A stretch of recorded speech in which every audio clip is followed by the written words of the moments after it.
बिस्मिल्लाहिर्रहमानिर्रहीम। शुरू अल्लाह के नाम से जो बड़ा मेहरबान और निहायती रहम करने वाला है। तमाम हज़रात सूरह फातिहा और दुरूद पाक पढ़ लीजिए। अल्हम्दुलिल्लाहि रब्बिल आलमीन अर्रहमानिर्रहीम मालिकि यौमिद्दीन इय्याका नअबुदु व इय्याका नस्तईन इहदिनस सिरातल मुस्तक़ीम सिरातल लज़ीना अनअमता अलैहिम गैरिल मग़दूबि अलैहिम वलद्दाल्लीन आमीन। अल्लाहुम्मा सल्लि अला मुहम्मद व अला आलि मुहम्मद कमा सल्लैता अला इब्राहीम व अला आलि इब्राहीम इन्नका हमीदुम मजीद।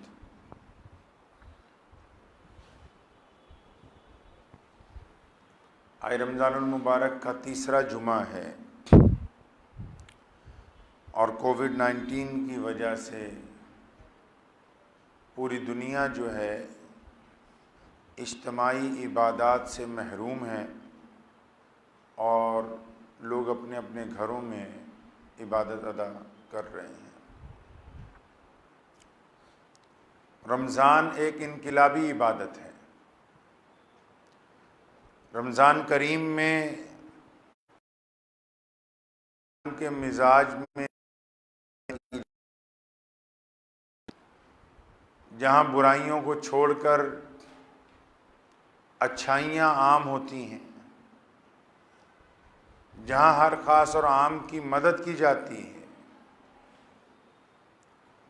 वहीं रमज़ानुल मुबारक में हमारे प्यारे नबी हज़रत मोहम्मद रसूलुल्लाह सल्लल्लाहु ताला अलैहि वसल्लम ने हमें गरीबों की मदद करने, मिस्कीनों को खाना खिलाने के साथ साथ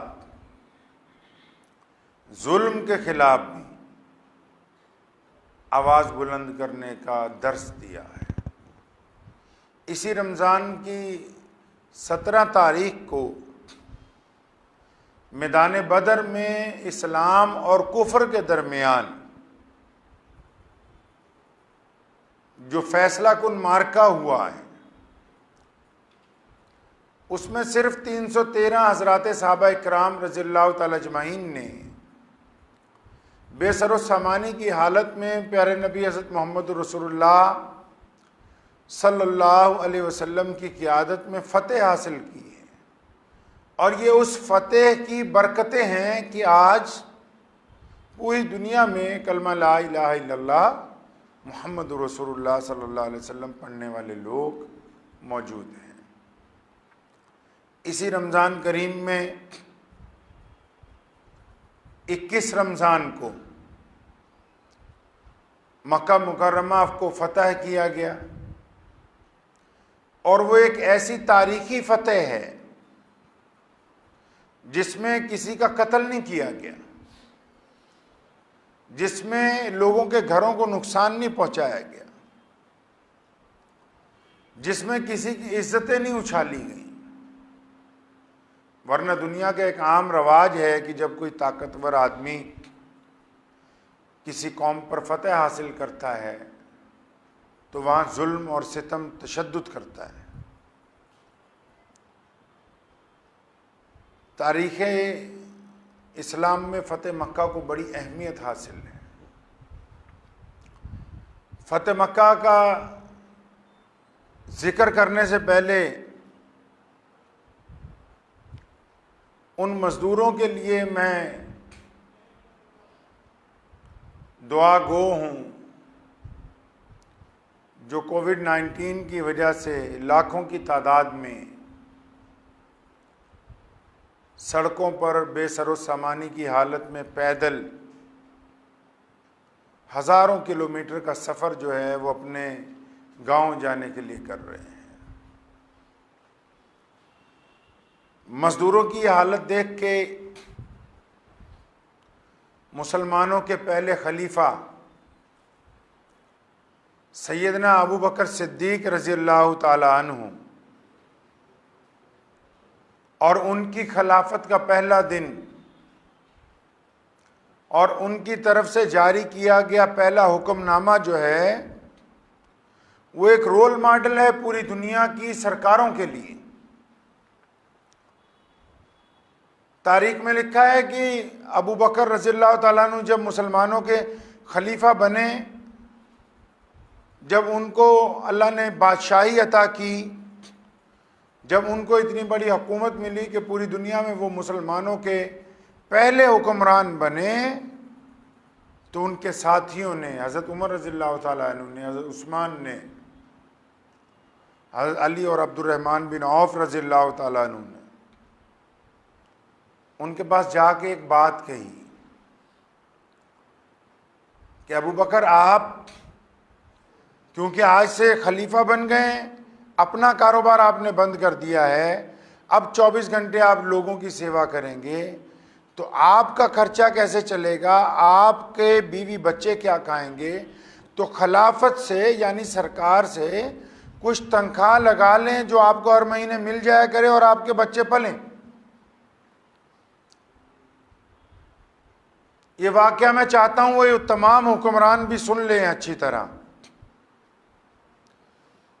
जरूरी नहीं है कि हुक्मरान वही होता है जो पूरे देश पे राज करता है। हुक्मरान वो भी है जिसके पास 20 मजदूर जिसकी फैक्ट्री में काम करते हैं, वो उन मजदूरों के ऊपर हुक्मरान है। वो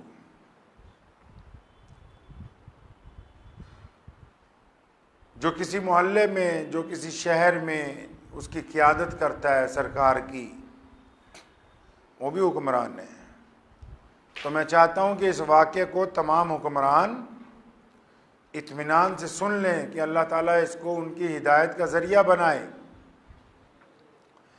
अबू बकर रज़ियल्लाहु ताला अन्हु को सहाबा ने कहा कि अमीरुल मोमिनीन ने, हमारे हुक्मरान, कुछ तनख्वाह आप सरकार से लगा लें अपने लिए, आपका खर्चा चल जाया करेगा। सोच के कहने लगे, अच्छा ये बात है तो लगा दीजिए तनख्वाह मेरी। बताएं कितनी लगा दें? क्यों पूछा? क्योंकि अबू बकर शहजादे थे। अबू बकर करोड़ों अरबों पति थे। जिस दिन खलीफा बने सब कुछ अल्लाह के रास्ते में दे दिया, सब कुछ नहीं रखा अपने पास। अब जिन लोगों ने पूछा कि तनख्वाह लगा ले, उनको पता कि अबू बकर तो बचपन से शहजादों की तरह पला बड़ा है, तो खर्चा भी तो ज्यादा होगा। तो उन्होंने खुद ही पूछा, अबू बकर आप बताएं महीने में कितने पैसे आपको लगा दें? सैयदना अबू बकर ने तारीखी बात कही थी इन मजदूरों के लिए जो आज सड़कों पर बेसहारा चले जा रहे हैं, जो आज रेल की पटरी के नीचे आके मारे गए, जो आज धूप में बारिश में अपने नन्हे नन्हे बच्चों को अपने कमज़ोर कांधों पर उठा के गिरते फिरते हुए सड़कों पर नज़र आ रहे हैं। सैयदना अबू बकर ने कहा था कि उमर, आप मेरी इतनी तनख्वाह लगा देना जितनी रोज़ मजदूर को दिहाड़ी मिलती है।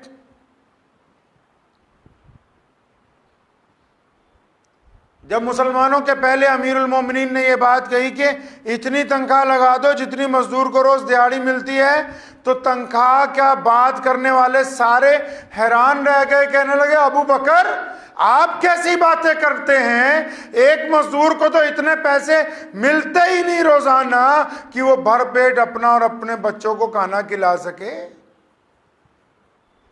ये मैं आपको 1400 साल पहले का किस्सा सुना रहा हूं, और मेरा ख्याल है आज भी मजदूर को इतनी दिहाड़ी नहीं मिलती कि वो इत्मीनान से अपने और अपने बच्चों का पेट पाल सके। हैरान रह गए सारे लोग कि ये मुसलमानों का हुक्मरान कैसी बात कर रहा है। उन्होंने कहा, अबू बकर आप कैसी बात कर रहे हैं? इतने पैसों में मजदूर कभी नए कपड़े बनाने की नहीं सोचता है। इतने पैसों में मजदूर कभी ये नहीं सोचता है कि उसके बीवी बच्चों को लेके वो कुछ बेहतरीन खाना खाने के लिए कहीं जाएगा। कहने लगे, मुसलमानों के अमीरुल मोमिनीन, मुसलमानों के बादशाह, ये दिहाड़ी तो इतनी कम है, आपका गुजारा दिहाड़ी में नहीं होगा। दिहाड़ी बड़ी कम है मजदूर की। सुनो दुनिया के हुक्मरानों, इस्लामी खिलाफत के पहले खलीफा ने तख्त पर बैठने के बाद जब तनख्वाह की बात की, लोगों ने कहा कि आप तनख्वाह लगा लें। खलीफा ने कहा मजदूर जितनी मजदूरी दो। लोगों ने कहा मजदूर की मजदूरी में पेट नहीं भर सकता।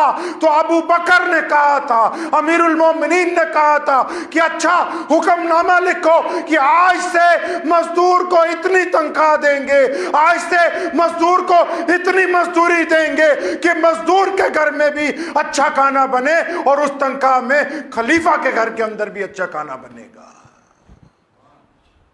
यह पहला हुक्मनामा है अमीरुल मोमिनीन सैयदना अबू बकर सिद्दीक का। और देख लो आज भी सिद्दीक के देश में, आज भी सिद्दीक की हुकूमत में, आज भी अबू बकर की सल्तनत में कोई एक मजदूर ऐसा नहीं है जो करोड़ोंपति की कार से नीचे मजदूरी करने जाता हो फैक्ट्री के अंदर, क्योंकि अबू बकर ने कहा था कि हम मजदूर को इतनी मजदूरी देंगे कि मजदूर भी अच्छा खाना खाएगा और बादशाह भी अच्छा खाना खाएगा। और आज मजदूर की बात नहीं हुई, पैसों की बात हुई, दौलत की बात हुई। कुछ लोग कहेंगे रमजान का जुमा है कि मैं कौन सा जिक्र कर रहा हूं। एक मुसलमान अगर रमजान में हक और इंसाफ की बात ना करे तो रमजान का रोजा पूरा नहीं हो सकता है। कुफारे मक्का ने इकट्ठे होकर मदीना मुनव्वरा पर 1400 साल पहले रमजान में हमला किया। क्यों? क्योंकि मोहम्मद रसूलुल्लाह सल्लल्लाहु अलैहि वसल्लम को नौजुबिल्लाह खत्म करना है। अरे मोहम्मद रसूलुल्लाह से क्या दुश्मनी है? मक्का तुमने छुड़वा दिया, घर तुमने छीन लिया, माँ बाप नहीं है, चचा चाहे साथ में नहीं है, कोई अजीजो अकारिब नहीं है, बेवतन हो गए हैं, कोई जमीन जायदाद तुमसे मक्के में नहीं मांग रहे, तुम क्यों दुश्मन हो? कहने लगे इसलिए दुश्मन है क्योंकि एक रब की बात करता है, ये कहता है कि बिलाल और अबू बकर एक बराबर हैं, ये कहता है कि छुआछूत का खात्मा हो गया, ये कहता है कि अमीर और गरीब आज से एक सब में खड़े होंगे, इसलिए नौजुबिल्लाह हम मोहम्मदुर रसूलुल्लाह के दुश्मन हैं। और इसी रमजान में मोहम्मदुर रसूलुल्लाह सल्लल्लाहु अलैहि वसल्लम के ऊपर पूरी दुनिया के कुफर ने इकट्ठे होकर हमला किया। वो बदर का मैदान आज भी गवाह है कि मैदान बदर में रसूलुल्लाह सल्लल्लाहु अलैहि वसल्लम के 313 साथी, जिनके पास तलवारें भी मुकम्मल नहीं, सवारियां मुकम्मल नहीं, खाने पीने की चीज़ें मुकम्मल नहीं, पीने का पानी मुकम्मल नहीं। आज भी अगर आप जाएं, अल्लाह करीम ने मुझ पे एहसान फरमाया, मैं मैदान बदर देख के आया हूँ। आज भी अगर आप मई जून जुलाई में जाएं तो कार में से उतर के उस रेत पर आप ज़्यादा देर खड़े नहीं हो सकते, इतनी तपती है वो। जहाँ पर रसूल करीम सल्लल्लाहु अलैहि वसल्लम ने हक और इंसाफ के लिए जुल्म के साथ टकराने का दर्स दिया है। मजदूरों के लिए घड़ियाली आंसू बहाते हैं, तो मैं उनको बताना चाहता हूँ कि सैयदना अबू बकर सिद्दीक रज़ियल्लाहु ताला अन्हु ने 1450 साल पहले ये दर्स दुनिया को दे दिया था कि मजदूरी इतनी देनी है कि मजदूर का भी काम बन जाए, तुम्हारा भी काम बन जाए। आप क्या समझते हैं कि ये सरकार की नाकामी है कि जो लाखों लोग सड़कों पर हैं? आपके ज़हन में क्या है कि हर एक सूबे की सरकार ने कुछ नहीं किया होगा, ये जो मजदूर सड़कों पर आ गए, ऐसा नहीं है। हर एक चीज का ठीकरा सरकार पर नहीं फोड़ा जाता। ये क्यों आए मजदूर सड़कों पे? क्योंकि हुक्मरानों ने बेवफाई कर दी। अब आप कहेंगे हुक्मरान कौन से हैं? हुक्मरान सिर्फ वो ही नहीं है जो दिल्ली के तख्त पर बैठे हैं। हर वो हुक्मरान जिसके पास कुछ लोग काम करते थे, हर वो हुक्मरान जिसकी फैक्ट्री में मजदूर काम करते थे, जिसकी दुकान में लोग मुलाजमत करते थे, जब उसने बेवफाई कर दी, उनसे आंखें बंद कर ली, मोबाइल का स्विच ऑफ कर लिए, तो वो मजदूर घर से, अपने कमरे से अपने गांव जाने के लिए मजबूर हुआ है। कोविड-19 ने सिर्फ यही नहीं कि हमें सोशल डिस्टेंसिंग सिखाई है, उसने उन लोगों को भी बेनकाब किया है जिनके दिल खोटे हैं, वो भी बेनकाब हुए हैं। जिनके दिलों में बेईमानी भरी हुई है, कोविड-19 में वो भी बेनकाब हुए हैं जो दौलतमंद होने के बावजूद कंजूस होते हैं। कहा है ना किसी ने, सखियां कोल माल नहीं होंगे ते माला वाले सखी नहीं होंगे। सखियां कोल माल नहीं होंगे, माला वाले सखी नहीं होंगे। इत्थे उत्थे दोनों जहां सखी कदी कंगाल नहीं होंगे। मजदूरों का जो खून है, जो बात सैयदना अबू बकर ने कही थी, वह हर उस इंसान पर लागू होती है जो किसी को मजदूरी देता है। जो अपने हाथ से दूसरे को मजदूरी देता है उसका ईमानदार होना जरूरी है। और मुसलमानों को कहता हूं, सोने रसूल ने किया, हम रोजे में अफ्तार नहीं करते, जब हदीस में आता है मांगो क्या मांगते हो, अफ्तारी के वक्त की दुआ रद्द नहीं होती। क्यों नहीं रद्द होती? और अल्लाह फरमाते फरिश्तों को भी है ना, मजदूरी की थी है सारी दिहाड़ी, सारी दिहाड़ी मेरा कहना मन्या है, अखा नीवियां रखियां, जुबान ना किसी को तकलीफ नहीं पहुँचाई, हलक चो पानी नहीं उतरन दिता, भुखा रहा है। हुण शाम का वेला, मजदूरी का टाइम आ गया, जो मंगता है दे दो। सोने रसूल ने कहा कि मजदूर जब काम कर ले शाम को ना, फरमाया जब तुम्हारे पास आए और पसीना पहुंच रहा होता है, फरमाया अभी पसीना सूखे नहीं, उससे पहले मजदूरी दे दो। ये हुक्म जारी किया मुसलमानों के लिए मोहम्मद रसूलुल्लाह सल्लल्लाहु अलैहि वसल्लम ने।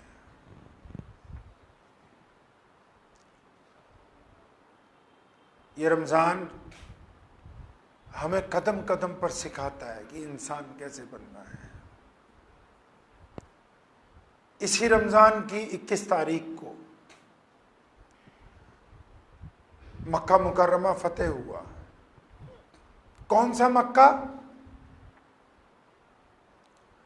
वो मक्का कि जहां सोने रसूल पैदा हुए, जिस मक्के में करीम रसूल ने अपनी जिंदगी के 40 साल गुजारे, जिस मक्के में रसूलुल्लाह सल्लल्लाहु अलैहि वसल्लम पर पत्थर मारे गए, जिस मक्के में मोहम्मद रसूलुल्लाह सल्लल्लाहु अलैहि वसल्लम के साथियों पर जुल्म हुआ,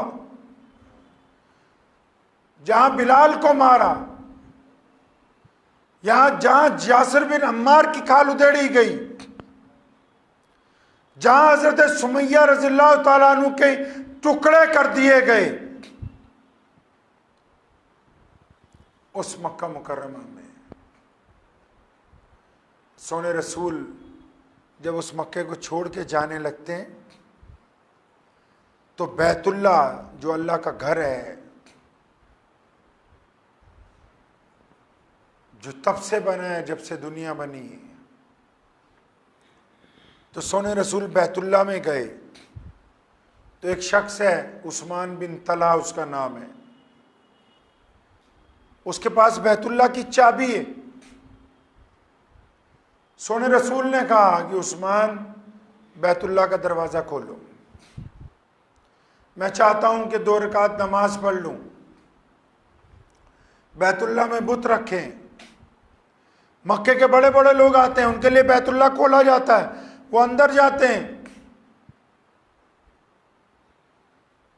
और मेरे करीम रसूल ने कहा कि उस्मान ज़रा बैतुल्ला की चाबी लाओ, ताला खोलो, मैं 2 रकात नमाज पढ़ना चाहता हूं। तो उस्मान बिन तला अकड़ गए फरमाया नहीं नहीं। क्यों अकड़ गए? उनको पता कि मक्के का जो सरदार है अबू जहल, फिर दूसरा चौधरी है उतबा, फिर वलीद, फिर अबू लहब, अब्दुल्ला बिन जिदान, ये सारे के सारे तो इनके दुश्मन हैं और मैं उनका साथी हूं। मैं इनको चाबी दूंगा तो वो नाराज हो जाएंगे। और ये मोहम्मद सल्लल्लाहु अलैहि वसल्लम तो अकेले, पावर कोई नहीं। तो कहने लगा नहीं, चाबी नहीं मिलेगी। अंदाजा लगाएं, उस हस्ती को इनकार किया जिनकी बदौलत अल्लाह ने दुनिया कायम फरमाई। और सोने रसूल ने गुस्सा नहीं आया जब कहा ना चाबी नहीं दूंगा। सुनिए, जो लोग दूसरों को गालियां दे के समझते हैं कि हम बहादुर हैं, नहीं, मेरे रसूल ने फलसफा ही बदला है हर चीज का। और फरमाया बहादुर वो नहीं है जो अकड़ के चलता हो, जो दूसरों को बुरा भला कहता हो, जो धक्के मार देता हो। फरमाया बहादुर वो होता है जिसको गुस्सा नहीं आता। फलसफा बदला है। उस्मान बिन तलहा के कंधे पे हाथ रखा, फरमाया उस्मान, एक वक्त आएगा हम आपसे ये चाबी ले लेंगे और फिर जिसे हमारा दिल चाहेगा उसको देंगे। 10 साल गुजर गए इस बात को, फिर वो वक्त आ गया। वही मक्का है जहां हुजूर सल्लल्लाहु अलैहि वसल्लम पर कूड़ा फेंका जाता है। वही मक्का है जिसकी गलियों में पत्थर मारे जाते थे। वही मक्का है जहां बड़े बड़े गुंडे अकड़ के चलते थे, ताने मारते थे। 21 रमजान है, वही मक्का है। आज मक्के वालों को पता है कि मोहम्मद रसूलुल्लाह आ रहे हैं। आगे पीछे 10,000 सहाबा का लश्कर है। जब सल्लल्लाहु अलैहि वसल्लम मक्के में दाखिल हुए, एक सहाबी ने जोश से कहा आज बदला लेता जाऊंगा। सोने रसूल ने टोका, फरमाया नहीं, ऐलान करो आज माफ़ी का दिन है। यहाँ तो 5 साल की सरकार जब बदलती है ना, तो प्लान बनाया जाता है कि पर्चे कैसे डलवाने एंटी पार्टी पे। और सोने रसूल को अल्लाह ने इतनी बड़ी दौलत दी कि मक्के जैसा शहर मिल गया। उसके बावजूद कहा ऐलान करो कि जो अपने घर में है उसको अमान है, जो बैतुल्लाह में आ गया उसको अमान है, जो अली बिन सुफियान की कोठी में चला गया उसको अमान है। फरमाया मैं बदले लेने नहीं आया, माफ करने के लिए आया।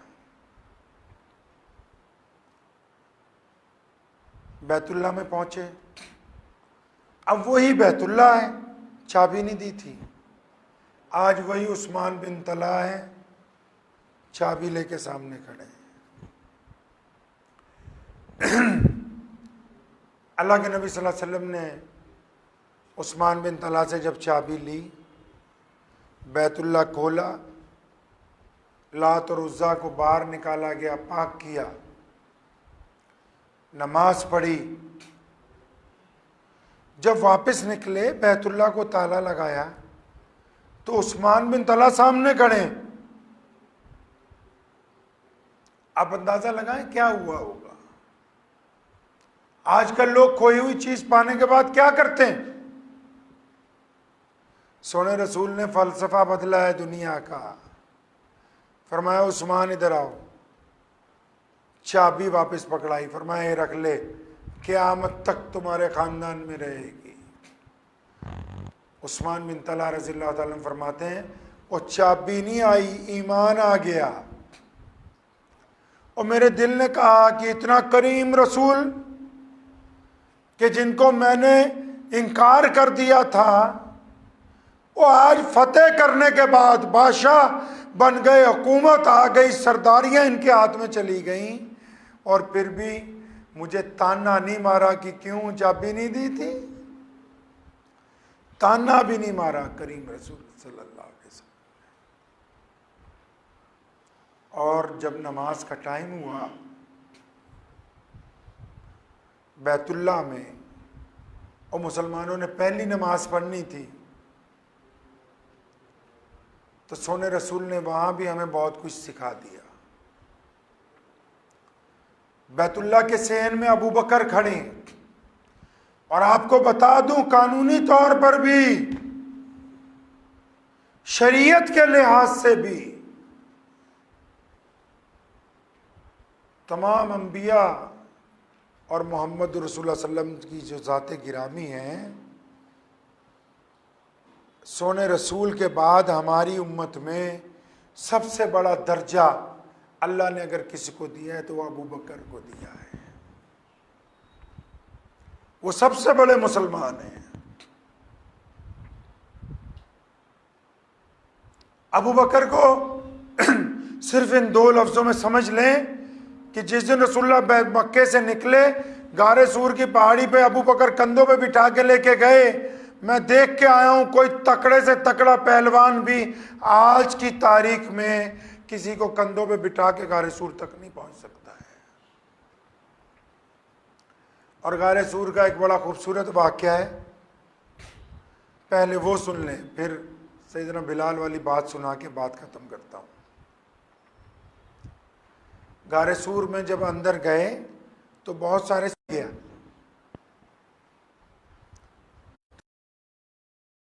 वो जो सुराख रह गया, अबू बकर रज़ियल्लाहु अन्हु ने अपना टांग सीधी करके उस सुराख पे अपनी पैर लगा दिया कि इसमें से कोई कीड़ा मकोड़ा ना आ जाए, कोई सांप बिच्छू ना आ जाए जो अल्लाह के रसूल को आराम करते हुए तकलीफ पहुंचाए। अब सुने, ऐसे हजार वाक़े हैं अबू बकर के और सोने रसूल के, सिर्फ एक सुन के अंदाज़ा लगा लीजिए कि अबू बकर बने कैसे हैं। सारे सुराखों में से एक सांप ने कोशिश की कि सोने रसूल को देखूं, उसके अलग वाक़यात लिखे हैं, उस बहस में नहीं मैं पढ़ूंगा। लेकिन वो सांप जब उस सुराख में पहुंचा जहां अबू बकर की आगे पैर का तलवा लगा हुआ था, तो उसने डंक मारा सैयदना अबू बकर के पैर पे। अब जब डंक मारा, आप अंदाजा लगाएं, हमारे कोई कीड़ी वीड़ी कोई चढ़ जाए फौरन हम हिल जाते, छिपकली चढ़ जाए तो बंदा परेशान हो जाता है। यहां सांप ने डंक मारा है, अबू बकर ने पैर नहीं हिलाया, समझ गए कि किसी चीज ने काटा है, पैर नहीं हिलाया।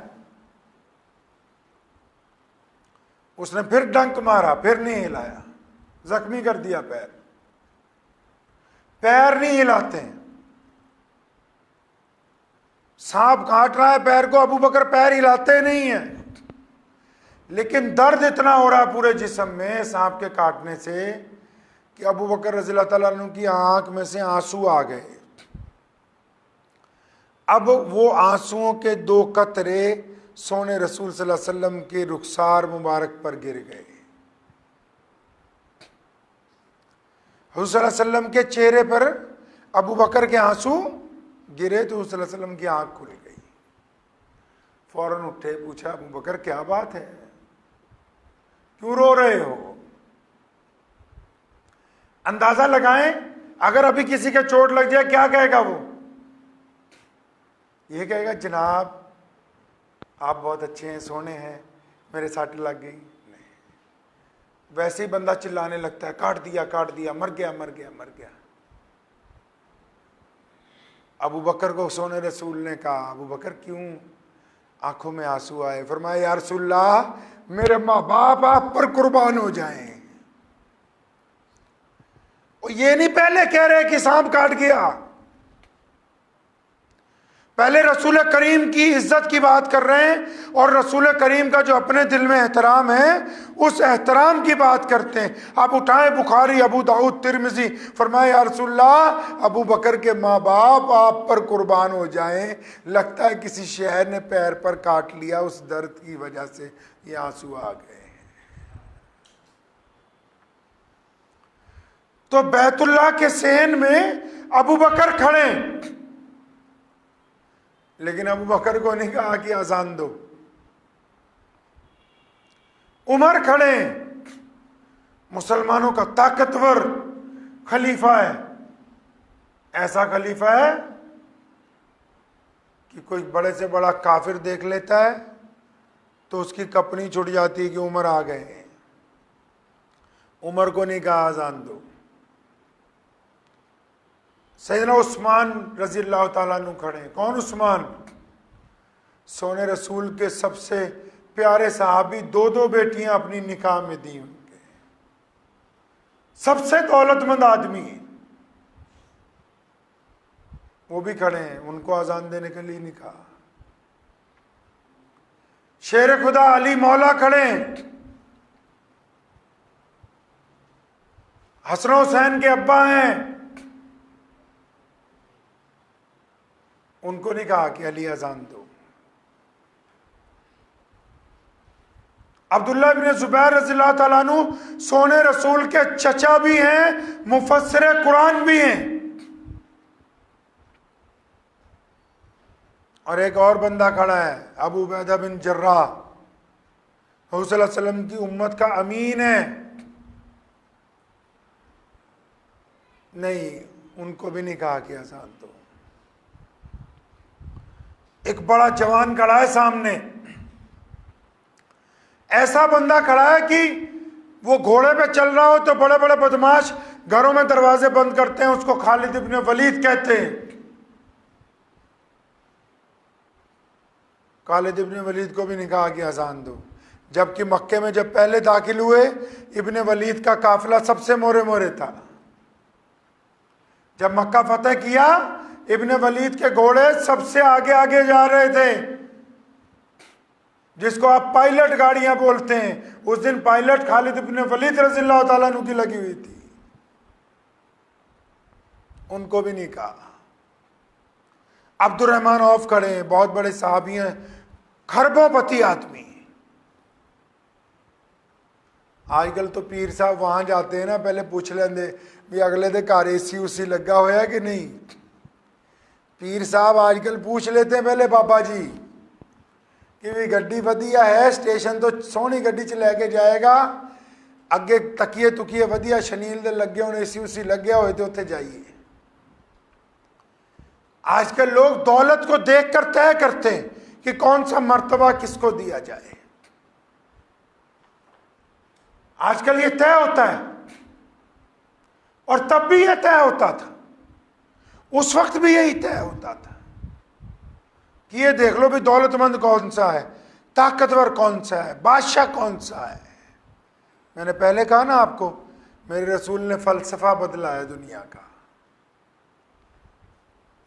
चाबी दे दी दुश्मनों को, और मैं रखो क़यामत तक ली, दुश्मन मुसलमान हो गए। फरमाया बहादुर वो नहीं है जो बदला ले, फरमाया बहादुर वो है जो माफ कर दे। अब जब बैतुल्लाह पे चढ़ के अजान देनी है तो बड़े बड़े शहजादे खड़े हैं, और मक्के का सरदार खड़े, अली बिन सुफियान रज़ी अल्लाह ताला अन्हु, जो एक रात पहले मुसलमान हुए। बड़ा एहतराम है लोगों में उनका, अली बिन सुफियान का। लेकिन सोने रसूल ने क्या कहा? इस बात की परवाह नहीं की कि अमीर नाराज हो जाएंगे, इस बात की परवाह नहीं की कि चौधरियों के दिल को तकलीफ हो जाए जी कि अच्छा गरीब को क्यों पूछा। फरमाया बिलाल को बुलाओ। बिलाल कहाँ है? और सैयदना बिलाल फरमाते हैं, खुद फरमाते हैं मैं पीछे पीछे सी, क्यों? क्योंकि खादिम है, गुलाम हूं। सोने रसूल ने कहा बिलाल को बुलाओ। बिलाल भागे भागे आए। फरमाया बिलाल है? ओ बिलाल कौन है जी? ओ बिलाल कौन है? बिलाल हबशी है, बिलाल गुलाम है, जिसको आज भी तुम कहते हो कि बिलाल की जात नीवी है, बिलाल वो है। बिलाल के मोटे मोटे होंठ हैं, बिलाल के कपड़े बटे हुए हैं, और बिलाल के पैरों में जूती नहीं है।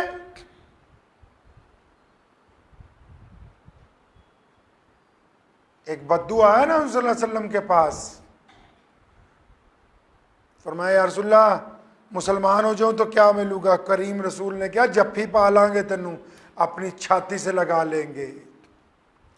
फरमाते हैं जब रसूलुल्लाह ने मुझे गले लगाया, मेरे कपड़े गंदे थे, पसीना आ रहा था, सोने रसूल ने मेरे माथे पे अपने होंठ लगाए तो मुझे ऐसे लगा कि पूरी कायनात की दौलत मुझे मिल गई हो। सोने रसूल ने ये इसलिए किया कि आज के इंसान को और बिलखसूस आज के मुसलमान को बताना है कि हम इंसानों में से नफरत खत्म करने के लिए आए, नफरत पैदा करने के लिए नहीं आए। तो बिलाल आ गए। थोड़ा बिलाल आज बैतुल्लाह की छत की पे चढ़ के आजान दो जी। सैयदना बिलाल खुद फरमाते हैं, खुद फरमाते हैं जब मैं बैतुल्लाह की छत पे चढ़ रहा था तो मैं रो रहा था कि बिलाल देख, तुझे याद है तूने बैतुल्लाह में जिस दिन नमाज पढ़ने की कोशिश की, तुझे अबू लहब ने मारा। बिलाल याद है, तू चाहता था कि सिर्फ इस घर की चौखट पर मत्था टेक दूं, इस घर की चौखट पर सजदा कर दूं, तूने सजदा किया, उमैया ने तुझे इतना मारा कि तू बेहोश हो गया। बिलाल याद है कि ये मक्के के लोग कहते थे बिलाल तू इंसानों में से नहीं है, तू गुलाम है।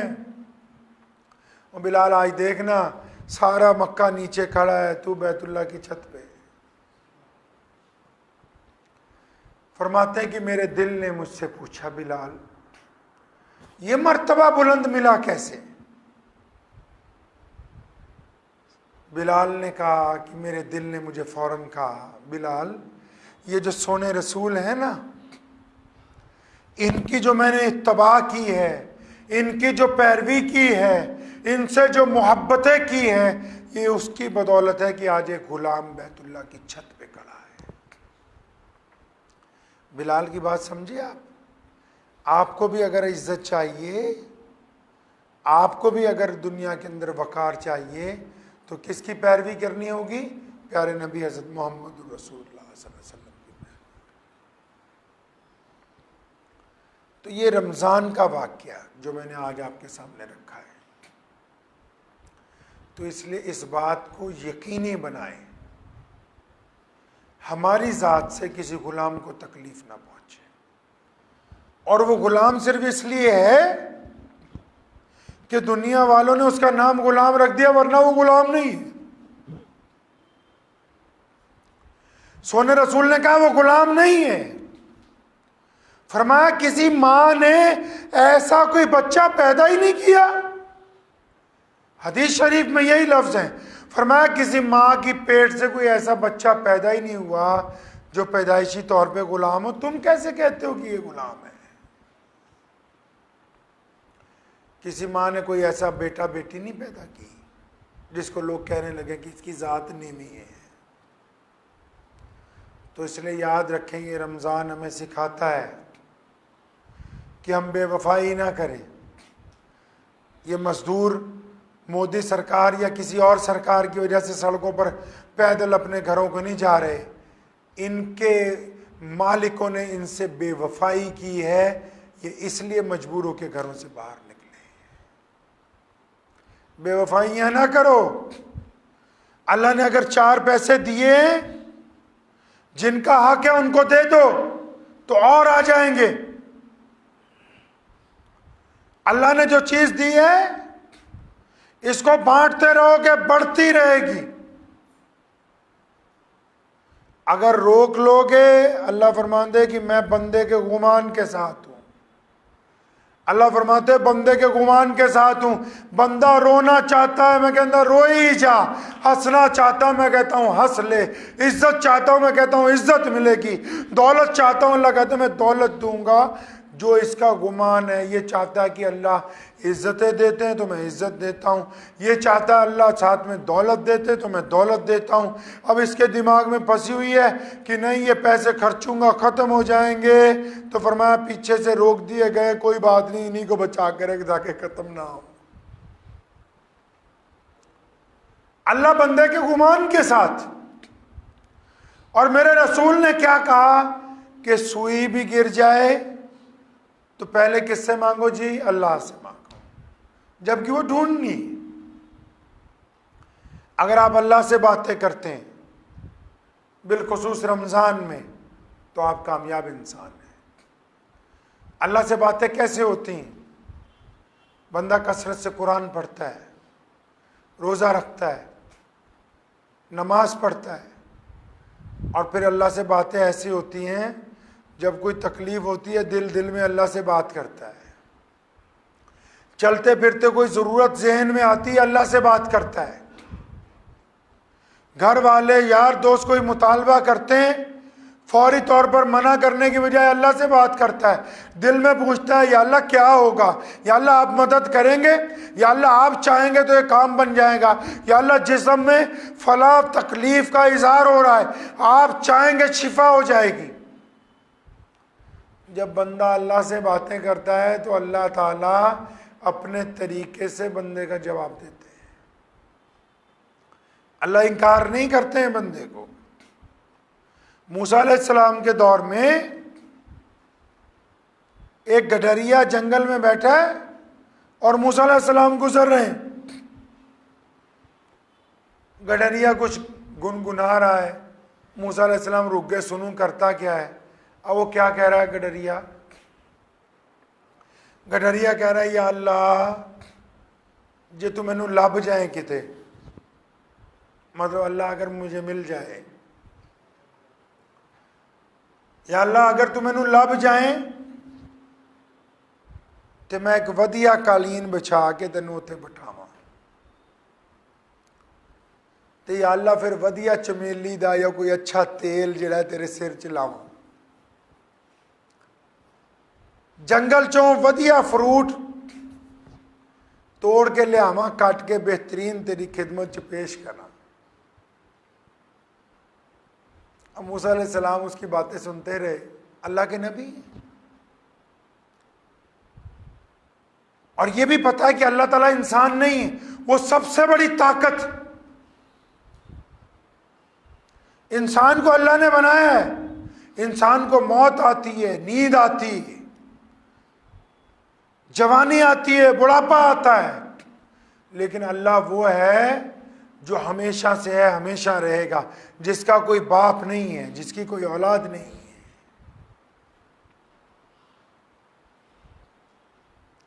मूसा अलैहिस्सलाम ने गडरिए की ये बातें सुनी ना, गुस्सा आ गया। गडरिए ने झिड़किया जोर दी, क्यों गडरिए नालायक, ये कैसी बातें करते हो? तुम्हें पता नहीं है कि अल्लाह इंसान नहीं है, वो तो तमाम कायनात का पालनहार है, वो एक ऐसा नूर है जिसकी बारगाह तक सिवाय मुहम्मदुर रसूलुल्लाह के कोई और बशर आज तक गया नहीं है। वो मर्तबा भी सिर्फ मुहम्मदुर रसूलुल्लाह सल्लल्लाहु अलैहि वसल्लम को मिला है। और अल्लाह की ज़ियारत होगी जन्नत के अंदर इंशाअल्लाह ताला। अल्लाह का वादा है कि हम अपनी ज़ियारत कराएंगे। तो खैर मूसा अलैहिस्सलाम नूं गुस्सा आ गया, गडरिए नूं फड़िया, झिड़किया उन्होंने कि तैनू नहीं पता लगता कि अल्लाह ताला इंसान नहीं है, तू सिर च तेल लाएगा, कलीन बिछा के बिठाएगा। गडरिया डर गया, घबरा गया। अब जब गडरिया डर गया, घबरा गया, उधर से मूसा अलैहिस्सलाम के लिए वही आ गई, अल्लाह ताला की तरफ से फरिश्ता आ गया। क्या कहने लगा है मूसा? अल्लाह ने फरमाया, मूसा वो तो हमारा दोस्त है, वो ये क्या कर दिया? फरमाया, अल्लाह ये तो आपको इंसानों की तरह समझ रहा था, इसको डांटा है। वो फरमाया, नहीं नहीं मूसा, मेरा बंदा जब मेरे से ऐसे बातें कर रहा था ना, मुझे इसकी इन्हीं बातों में मजा आ रहा था, आपने मेरे बंदे को क्यों टोका है? अल्लाह ने हमें समझाया है कि जिस जुबान में मांगोगे अल्लाह देंगे, जिस लहजे में मांगेंगे अल्लाह अता करेंगे। कोई क्राइटेरिया नहीं है कि जी फलां अरबी आती हो, इंग्लिश आती हो, फलां जुबान आती हो, बस सर सजदे में रखिए, अल्लाह से मांगे। और अल्लाह पूरे आलम का पालनहार है। इसलिए अल्लाह से मांगे जो भी मांगना है, हाजतें अल्लाह से मांगे, अल्लाह देने वाले हैं। बहुत सारे लोग लोगों की चमचागिरी करते फिरते हैं, किस लिए? थोड़ा नाम हो जाए। खुदाई कसम अगर आप अल्लाह से मांगे, अल्लाह उनसे बड़ा आपका नाम कर देंगे। लोगों की मिन्नत करते हैं कि थोड़े पैसे ज़्यादा मिल जाएं, आप अल्लाह करीम से मांगेंगे, अल्लाह ऐसे ज़राए पैदा कर देंगे कि लोग आपसे आके पैसे लेंगे।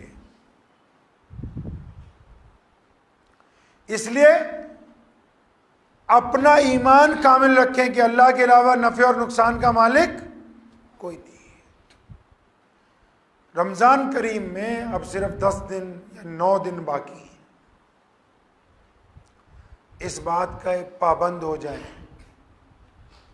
कि इन 10 दिनों में वो घाटा पूरा करने की कोशिश करें जो पीछे पड़ गया हो। आप यकीन माने हमारे बात समझ नहीं आती। ये जो खून रगों में चल रहा है ना, ये बचपन में जवानी स्पीड तेज होती है, जैसे ही रुकता है बंदा कब्र में जाता है। कब्र इतनी तंग हो जाती है कि दाईं पसली टूट के बाईं पे चढ़ जाती है ऐसे। फिर कहते हैं ओहो, वो जो तिजोरी में रखे थे अगर सदका कर देता तो ये कब्र खुली होती। फिर कहते हो फो, अगर उस दिन उठ के नमाज पढ़ लेते तो आज सही रहता। फिर याद आता है कि फलां का दिल ना दुखाया होता तो आज ये तकलीफ ना होती। फिर याद आता है कि फलां के साथ अगर माफ़ी मांग ली होती तो आज शर्मिंदा ना होते। इसलिए देर ना कीजिए, देर ना कीजिए माफ़ी मांगने में। कई लोग मर जाते हैं, हमारे दिल में एक बात रह जाती कि यार इससे अगर माफ़ी मांग लेता, सुलह हो जाती, वो वापस नहीं आएंगे। इस वक्त की कदर करें आप, इस वक्त की कदर कीजिए। ये सुनहरी मौका है कि हमारे पास मौका है, बहाने कि जी अल्लाह का हुक्म है आपसे माफ़ी मांगनी है, अल्लाह का हुक्म है नाराज़गी दूर करनी है, अल्लाह का हुक्म था आपसे गले मिलना है, अल्लाह का हुक्म है कि नाराज़गियाँ दूर करनी है। ये मौका है कि अल्लाह को राज़ी करना है, गरीब के मुंह में लुकमा डालना है। और मैं फिर कहता हूँ चलते चलते आपसे रसूलुल्लाह के फ़लसफ़े पे चलना है और किसी के फ़लसफ़े पे नहीं चलना। हमारे लिए सिर्फ़ और सिर्फ प्यारे नबी हज़रत मोहम्मद रसूलुल्लाह सल्लल्लाहु अलैहि वसल्लम का फ़लसफ़ा काफ़ी है। दुआ कीजिए ये जो बातें आपसे आज की हैं, अल्लाह मुझे भी और आप सबको इस पर अमल की तौफ़ीक़ अता फ़रमाए। और ये जो दिन बाकी हैं, इन दिनों के अंदर कोशिश ये करें कि ईद से पहले इस बार ईद की ख़रीदारी करने के लिए ना जाएं। कोई ऐसी मजबूरी नहीं है कि बिना नए कपड़ों के ईद नहीं होगी। कभी रात को यहाँ जीटी रोड पे चले जाइएगा, किसी भी लुधियाना जीटी रोड पे चले जाइए, बहुत सारे लोग पैदल जाते हैं रात को, उनकी मंजिल बड़ी दूर है, कईयों के कंधों पर बच्चे उठाए हुए हैं, कुछ के पैरों में चप्पल नहीं है। मैं सिर्फ सुनने वालों से ये पूछना चाहता हूं, क्या बड़ी बात थी कि हम उनकी जगह ना होते? क्या हम लिखवा के लाएं?